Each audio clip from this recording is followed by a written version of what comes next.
అంటే ఏంటి, తెలుగుదేశం అనే ఒక పార్టీ ఉంటుంది, జనసేన అనే ఒక పార్టీ ఉంటుంది. జనసేన మీన్స్ తెలుగుదేశం మద్దతుదారు అంతే. ఇక ఇందులో నో డౌట్. ఇందులో రాజకీయ పరంగా మనం కూటమి ప్రభుత్వం ఇవన్నీ కాన్సెప్ట్ ఉంటది.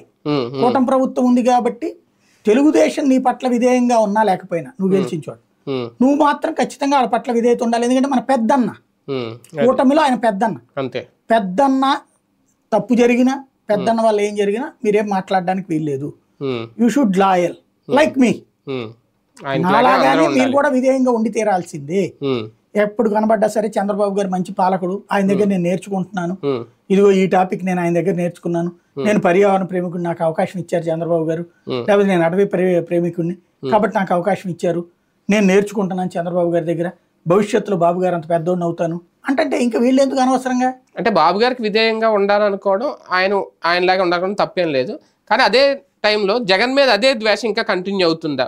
అధికారంలోకి రాకముందు అంటే ఓకే, వచ్చిన తర్వాత చాలా సైలెంట్ అయిపోయారేమో కదా. పవన్ కళ్యాణ్ గారు కూడా పెద్దగా ఏం మాట్లాడట్లేదు కదా. కానీ జన సైనికులు వీళ్ళ కార్యకర్తలు మాత్రం ఎందుకు? ఇప్పుడు రాజకీయం చేసేవాడికి ఏదో ఒక టాపిక్ కావాలి ప్రమోట్ కావడానికి. ఇప్పుడు ఇదివరకు జగన్ వాళ్ళ మీద గొడవకి వెళ్ళారు కాబట్టి పబ్లిసిటీ వచ్చేది పేపర్లో, టీవీలో. ఇప్పుడు జగన్ వాళ్ళ మీదకి వెళ్తే గొడవలు ఏమో వస్తుంది పబ్లిసిటీ. ఇదే ఇప్పుడు ఇదే తెలుగుదేశం మీద